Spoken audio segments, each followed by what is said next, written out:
On vient de parler de moments exceptionnels et de communion.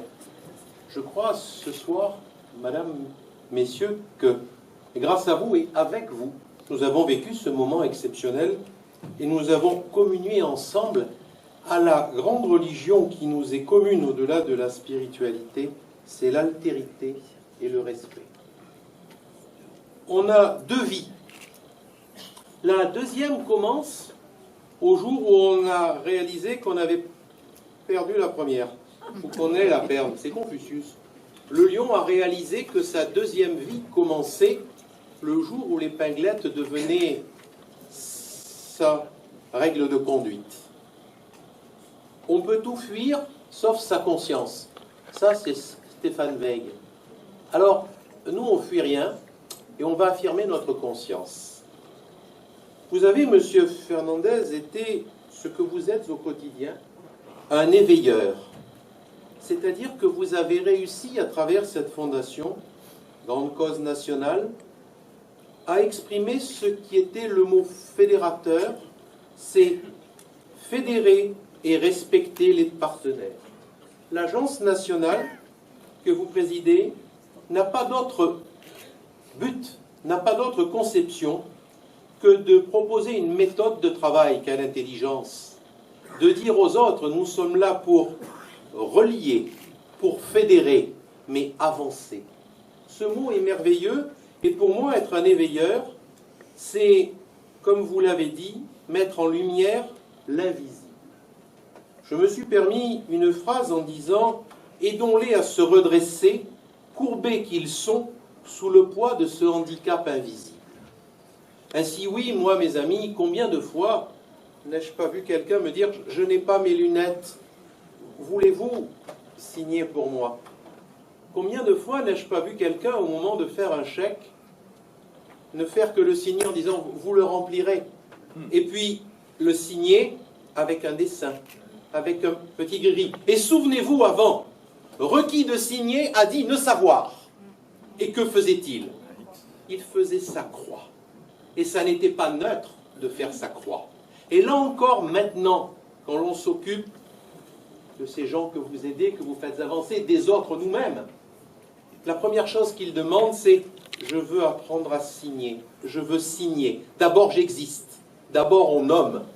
Et puis après, on existe. Et on nomme, on, homme. » Ça peut se dire et s'entendre de deux façons.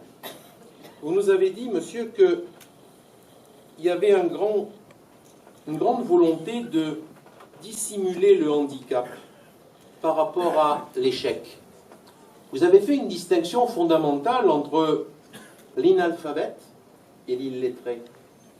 Vous avez fait cette distinction en nous disant, attention, vous Lyon, je m'adresse à vous parce que vous êtes, comme moi, des relais d'éveil d'âme.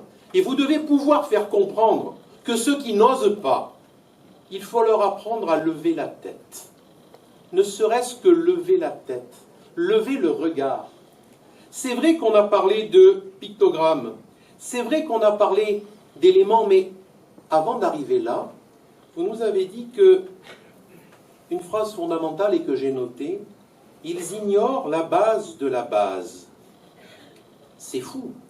C'est-à-dire qu'on a affaire, nous dites-vous, à des hommes et à des femmes pour qui l'enjeu est celui de la dignité et de la liberté.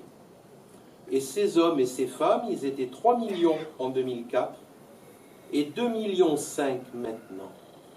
Nous avons donc autour de nous des gens que nous côtoyons, et pourquoi pas selon la règle des statistiques? Pourquoi n'en y aurait-il pas ici?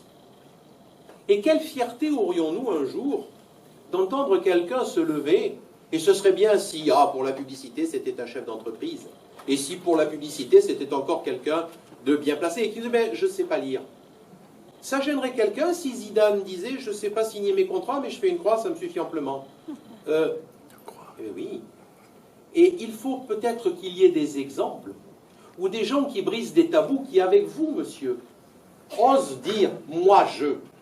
Peut-être que ce jour-là, à ce moment-là, on les aidera à se relancer et à se redresser véritablement, parce que vous nous avez dit qu'ils ne maîtrisaient pas leur socle fonctionnel. C'est vrai qu'un briseur de tabou, c'est quelqu'un qui peut dire à l'autre, mais ose, vas-y. Tu peux être délégué syndical, tu peux être entrepreneur, tu peux te lancer. Et moi, je peux t'aider, Lyon.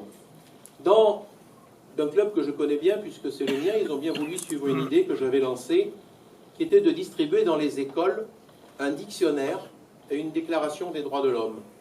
En disant aux enfants, parce qu'on savait que c'était le premier livre qui rentrait dans la maison, voilà les mots, et voilà ce que l'on peut faire avec les mots. Parce que vous nous l'avez bien précisé, monsieur, c'est la culture du livre aussi, qui peut faire avancer.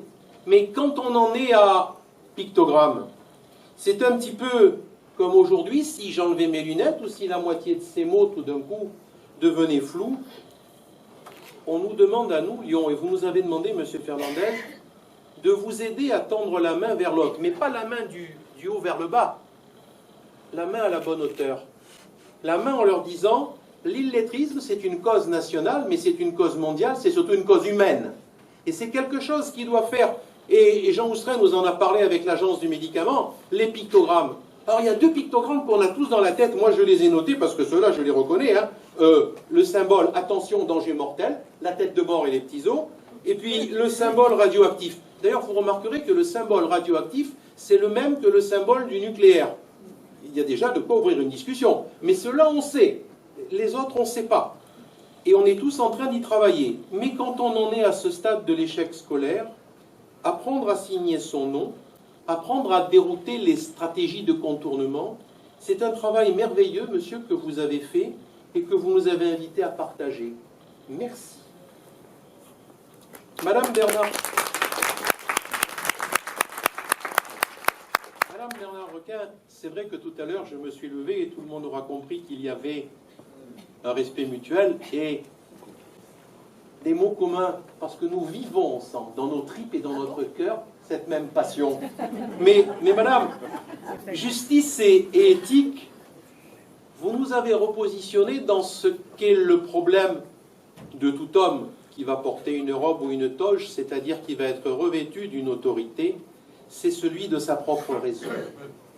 De ne jamais penser qu'il est supérieur aux autres, de penser qu'il est comme les autres et que le juge puisse se dire, non pas moi, mais je peux envisager d'eux. Et ça c'est fondamental parce que vous avez remis le juge à la hauteur de ce que tout homme peut attendre de celui qui est devant lui, non pas quelqu'un de supérieur, mais quelqu'un qui peut comprendre ses faiblesses parce qu'il a la force d'assumer lui aussi qu'il en a peut-être. Et ce discours-là, c'est un discours de vérité.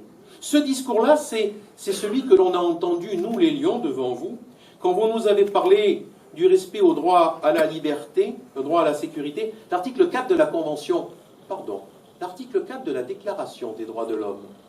La liberté consiste à pouvoir faire tout ce qui ne nuit pas à autrui. D'abord tout, ce qui ne nuit pas à autrui, et comment? Vous l'avez défini, madame, par rapport à la loi qui est légitime, parce qu'elle est votée, qu'elle est appliquée. Vous auriez pu, et vous nous l'avez dit en son temps, dire que des juges peuvent à un moment donné estimer que la loi n'est pas, et que c'est dans l'illégitime qu'ils vont asseoir leur légitimité. C'est ce que l'on a fait à des périodes que l'on a appelées sombres, il n'y a pas si longtemps. Mais quand un juge pense que la loi qu'il doit appliquer, c'est un peu le même système que les baïonnettes intelligentes, quand c'est la loi qui est indigne, il appartient au juge de la rendre perceptible, mais il appartient surtout de la communiquer, d'échanger. Un juge, c'est celui qui échange. La valeur essentielle de cette profession, c'est de faire comprendre à l'autre le même langage. À partir de là, votre rôle dans la légitimité, vous l'avez défini aussi en disant mais on pourrait concevoir des juges qui seraient élus. Vous avez tout de suite dit, attention, il y a le clientélisme. On peut choisir ses juges. Oui, c'est tellement facile. Je préfère celui-là et celui-là. D'un seul jour, ça... Non, ça non. Le juge par concours, c'est le cas actuel. Le juge par tirage au sort, c'est le cas des jurés. Le juge par citoyen associé, c'est encore plus le cas des jurés. 6 plus 3, mais c'est le problème qui demain va se poser pour notre justice par rapport à la justice américaine, et où on a placé le rôle de la victime. Ça vous a parfois peut-être étonné de savoir qu'aux États-Unis, on libérait des gens dont on savait qu'ils avaient tué, mais que le problème c'est que comme la victime s'estimait indemnisée, l'action publique, ce qui est la seule chose qui en France fait la différence avec les autres, elle n'était pas mise en mouvement puisque c'est la victime qui va choisir. Il m'a tué ma mère, mais comme il m'a payé très cher, et bien finalement c'est pas si grave. En France, ce n'est pas le problème. En France, on va dire, mais quel que soit le problème de la victime, on va faire un procès. Et on va avoir ces états d'âme qu'elle a eu en tant que juge. À partir de là, on a droit à l'empathie du juge, mais on n'a pas droit à sa connivence. On n'a pas droit à sa complicité.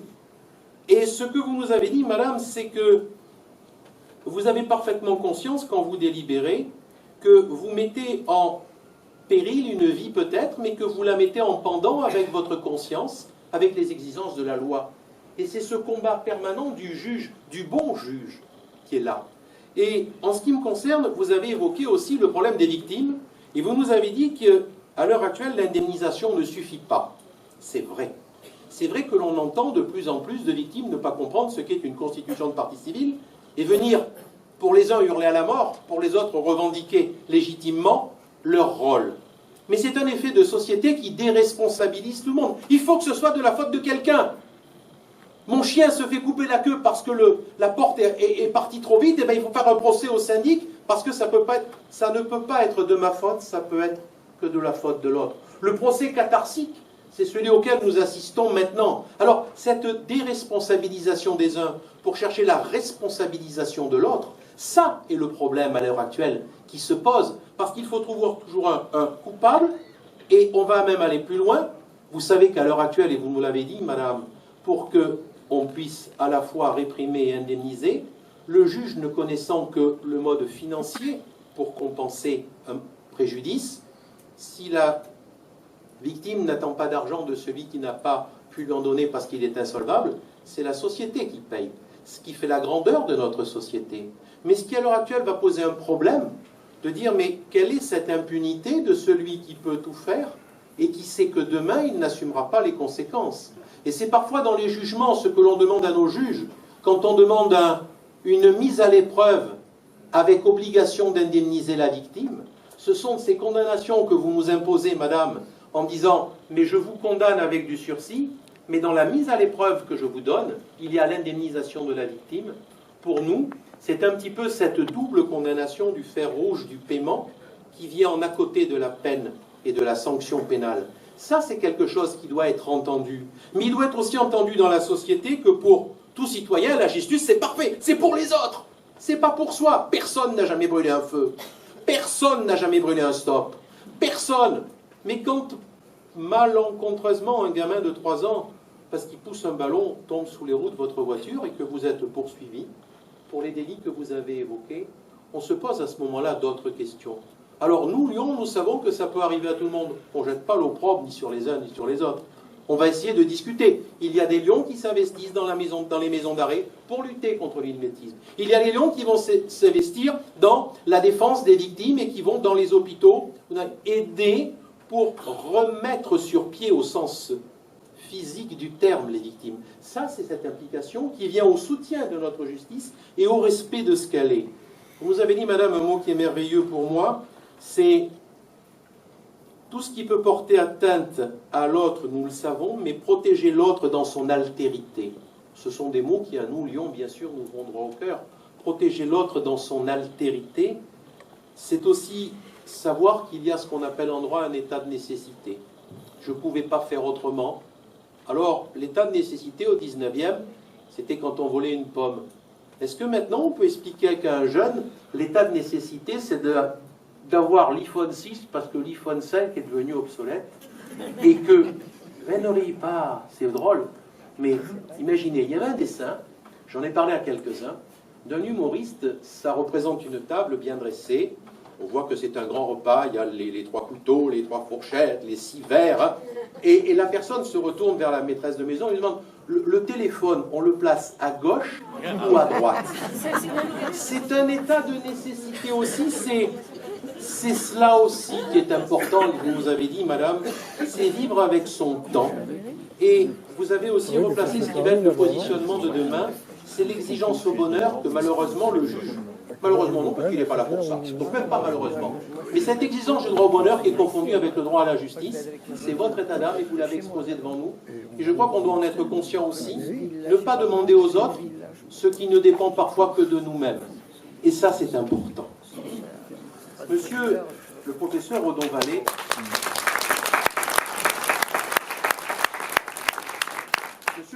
Monsieur Redon-Vallée, je ne me prends pas pour Napoléon, mais un jour, il a, paraît-il, dit à ses grognards, vous direz j'y étais. Eh bien, monsieur, nous, ce soir, nous allons dire, il était là pour nous et nous y étions. Alors, les spiritualités que vous avez évoquées, celles d'aujourd'hui, les spiritualités au pluriel, et la spiritualité, quelle est-elle? J'ai un mot, moi, qui m'a bien sûr arrêté, c'est Iketnunk. Parce que c'est vrai que cette évolution, vous avez réussi, monsieur, à nous replacer dans le temps en nous disant, mais par rapport à votre symbole, les deux lions, vous êtes constamment en mouvement, on ne peut pas arrêter le temps, mais ayez conscience de ce temps. Ayez conscience que ce temps a fait des évolutions réelles, et vous nous avez cité des chiffres qui, moi, m'ont arrêté. On est 6 fois plus nombreux que depuis le jour où le Christ est né. Et quand il est mort à 33 ans, c'était déjà un vieillard, puisque la moyenne de l'âge de vie, c'était 30 ans. On n'y pense pas. On voit le jeune homme sur la croix, c'était un vieillard pour l'époque. J'ai donc entendu ça, et c'est vrai que pour moi, les spiritualités varient, vous l'avez dit, selon les continents, et qu'il n'y a pas de spiritualité universelle.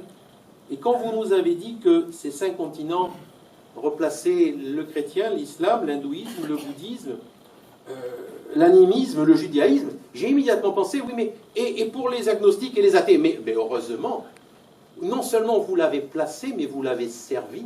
Vous nous avez redonné cette définition de l'agnostique qui, c'est pas qui croit, c'est pas qui croit pas, c'est qui ne se prononce pas, mais il se pose la question.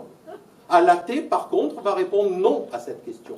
Mais c'est aussi une partie du monde, et dans la spiritualité, ce serait effacer une partie de la civilisation que de ne pas reconnaître que chacun est libre de croire ou de ne pas croire, et que dans le mouvement qui est le nôtre, qui revendique notre appartenance à une philosophie qui est celle que nous ne discutons pas ici de faits politiques et religieux, mais rien n'interdit à un lion d'affirmer ses convictions, il suffit qu'il puisse entendre les convictions de l'autre. Et c'est beau quand un homme ou une femme se lève en disant « je suis cela et j'en suis fier ». Le gênant, c'est quand il reproche à l'autre de dire le contraire. Et ça, monsieur, vous nous l'avez parfaitement évoqué, vous nous avez donné des exemples en nous disant aussi, et je l'ai bien noté, que parfois le rituel prend le pas sur la spiritualité, parce que dans le culte de la cité, il était plus essentiel de savoir comment on a déposé l'encens que de savoir pourquoi on le déposait. Et c'est une question qu'on peut tous se poser. Finalement, le rituel, tout ce cérémonial, est-il fait pour préserver une idée ou est-il fait pour prolonger une idée? Et c'est une réflexion philosophique que vous nous avez donnée et qui nous touche en plein cœur aussi, puisque le décorum est-il uniquement du doré, et on ne doit pas y toucher puisqu'il reste au doigt pour nos idoles, ou est-il justement là pour briller, pour faire valoir une pensée? Et ça, sur le panthéon des idées que vous nous avez exposées, c'est quelque chose aussi que nous avons parfaitement entendu et que j'espère nous allons développer avec les moyens qui sont les nôtres, puisque vous nous avez dit qu'il y avait des religions par adhésion et des religions par naissance. Mon Dieu, par naissance, on n'y peut rien. J'ai moi une femme un jour qui est venue me voir en me disant « je veux faire une action en désaveu de maternité ». Je lui ai expliqué que le désaveu de paternité, je savais à peu près comment ça se faisait, mais que le désaveu de maternité, mais ça voulait dire une douleur intense. Ma mère n'est pas ma mère, je veux faire une action pour dire que c'est pas elle parce qu'elle est trop méchante avec moi. Allons placer le problème plus loin sur la spiritualité, sur l'origine et sur la naissance. Vous nous avez dit heureusement qu'on pouvait adhérer à une religion, et que ces religions par adhésion, c'était nos parents qui le faisaient. Souvenez-vous de cette phrase, c'était moi. Ah, vous êtes venu dans une église la première fois contre votre volonté, vous étiez petit. La deuxième fois parce que votre femme vous y a traîné. La troisième, évitez d'y venir raide, entre-temps. Je referme la parenthèse. C'est un problème de conscience. Assumons nos choix. Et vouloir aller se recueillir dans quelque endroit qu'il fût, c'est important aussi pour un homme, pour une femme au sens générique, de dire « j'assume, je suis fier ». Mais l'endroit où je peux le dire, c'est avec mes amis dans un club, parce que je peux parler librement de ces choses. Je peux parler librement de ma religion sans convaincre les autres. Je ne suis pas un prosélyte, mais je veux évoquer ce qu'il en est. Vous nous avez expliqué, ça c'était pour moi très fort, la notion de résurrection par rapport à la notion de réincarnation. Il y en a tellement qui pensent qu'ils vont se réincarner, ils devraient essayer au plan virtuel uniquement de penser à une résurrection ou pas une réincarnation. Inversement. Je suis sensible au fait que vous nous ayez mis, peut-être que c'est le sens du temps, mais ce sera aussi le sens de l'économie. Il faudra tous que nous ayons des notions, mes amis, du taoïsme et du confucianisme, parce que si c'est le mot harmonie qui a primé pour eux, vous nous l'avez parfaitement défini, je pense que demain, il y aurait la civilisation qui prône ce genre de religion, alors que ça va devenir une des plus grosses puissances économiques du monde, si ça ne l'est déjà. Le meilleur moyen de connaître l'autre, c'est d'essayer de le comprendre. Alors, obéir à un Dieu ou pas, parce que c'était le roi, telle religion, obéir ou n'y pas obéir, nous avons vu que la révolution n'était pas faite par des gens qui étaient des incroyants, n'était pas faite par des gens qui ne s'opposaient pas à une croyance, ils allaient même plus loin, ils voulaient une religion universelle. L'être suprême, c'était au-delà même de cela. Mais vous nous avez aussi reprécisé des dates terribles, avant 14, avant les grands massacres, avant qu'on aille demander aux tirailleurs sénégalais, en ligne, on va déminer régiment au pas, il a bien fallu à la fin constater que pour ce qui était la France, et j'en parle d'autant plus librement, que je suis né en 1955 dans la deuxième ville de France, qui était Alger, et sur mon immatriculation, je suis 99 et étranger. Mais je n'oublie pas qu'à cette époque-là, en 1914 et en 1939, le premier débarquement qui s'est fait, c'était avec les armées de Delattre de Tassigny, et c'était des combattants qui venaient d'un pays qui était le nôtre, qui était peut-être ce qu'on appelait l'économie, mais il y avait aussi, pour 30 millions de musulmans, pour 100 millions de Français, il est vrai aussi qu'à cette époque-là, j'avais beaucoup aimé l'enseigne de Notre-Dame d'Alger qui disait « Notre-Dame d'Alger, priez pour nous et aussi pour les musulmans ». J'ai dit « c'est merveilleux », mais la vraie phrase c'était « et priez pour nous, pour les musulmans qui n'ont pas la chance d'être comme nous ». Mais peu importe, moi j'ai retenu la première phrase, c'était important. Vous avez dit aussi, monsieur, et c'est aussi, il faut reconnaître, puisque le drapeau américain est ici, et que la Constitution américaine est importante, et que ce premier amendement, inspiré, nous avez-vous dit, de la franc-maçonnerie sur l'État, doit être à égale distance avec toutes les religions, c'est aussi pour un pays où on prête serment sur la Bible, mais c'est aussi pour un pays qui reconnaît tous les droits, peut-être même celui de porter une arme, mais c'est le pays qui, pour nous, est aussi un symbole de liberté. Et je pense qu'il faut tout intégrer. Quand on prend quelque chose, il faut prendre non pas le bon et le mauvais, mais il faut prendre tout ce qui va avec, sans rien rejeter. Le véritable ami, c'est celui qui vous dit « je connais tes défauts, mais pour autant, je te tiens la main ». Alors, vous nous avez parlé d'une spiritualité universelle. C'est vrai que les noms d'Estendorf, à l'heure actuelle, et de Péry sonnent quand Aragon les prononce, et quand, hier, je n'ai pas entendu le discours de notre président, mais je pense que le Panthéon est un mot important. Pour avoir connu Germaine Tillon, et pour avoir connu Stéphane Hessel, pour avoir dans l'image encore leur sourire aux deux, je crois qu'ils avaient tous les deux une chose qui est exceptionnelle, c'est qu'ils avaient encore un regard d'enfant. Et poser encore ce regard d'enfant, le voir se poser sur vous, quand on sait qu'ils avaient tatoué sur le bras des chiffres et des numéros, ça me fait toujours bizarre quand je vois maintenant les jeunes avec des numéros de code inscrits et tatoués derrière. J'ai toujours tendance à penser qu'ils devraient savoir un peu ce que c'est les numéros. Mais là, je crois... Non, finalement, je ne pense pas ça. Je pense que j'ai le droit, à l'âge qui est le mien, de témoigner de l'histoire. Que vous avez eu le devoir, monsieur, de nous parler de l'histoire et de ce que vous avez vécu. Et que nous avons tous le devoir d'être ces éveilleurs d'esprit pour dire oui, c'est vrai, ça a existé. Non pas le nier, mais de dire ça a existé, mais il y en a qui se sont levés. Parce que tout le monde ne s'est pas levé. Mais je ne jette pas l'opprobre à ceux qui ne se sont pas levés. Je ne suis pas, alors là, pardon, je sors de mon rôle, je ne suis pas celui qui résume. Je ne suis pas pour les repentantes, je suis pour assumer ce qui est. Et je suis pour avancer. Et je crois que quand on avance avec le courage de ce que l'on est, la force de ce que vous nous avez donné, monsieur, en nous précisant par contre pour nous ce qui devait être notre règle de conduite. Alors bien sûr, la foule, c'est l'homme qui est un ami, bien sûr, Éluard. Mais vous nous avez dit, et que ce fut finement dit, monsieur, oui, vous êtes des volontaires, oui, vous êtes des bénévoles, oui, merveilleux. Et vous l'avez dit avec une telle finesse que je vais grossièrement le traduire. Parce que c'est comme ça que moi je l'entends par rapport à nous, mes amis. Cet homme qui a lancé une fondation, cet homme nous a dit, attention, moi qui connais le monde, il y a deux mots qui doivent résonner face à générosité. C'est plus le mot charité, on n'en est même plus à ces philosophies-là. Mais par rapport à générosité, il faut y avoir efficacité et vigilance. Posez-vous toujours le problème de savoir à quoi est-ce que ça sert. Pas à quoi est-ce que je sers, mais à quoi est-ce que ça sert. Moi, j'existe. J'existe dans mes yeux et dans les yeux de mes amis. Mais à quoi ça sert? Et il nous a parlé des effets de mimétisme néfaste. Il nous a demandé de devenir et de rester vigilants, de réfléchir sur les conséquences. Il nous a demandé de renouveler nos méthodes. Vous nous avez, monsieur, dit en quelque sorte que nous devions, Lyon, parce que nous étions dans le sens du temps et que nous devions nous resituer dans le temps, de lutter contre l'immobilisme, d'avancer, parce que ça n'est que parce que nous avançons que nous existons. Si nous nous arrêtons, nous sommes déjà dans le passé. À partir de là, cet exemple est ce que vous nous avez exhorté à faire.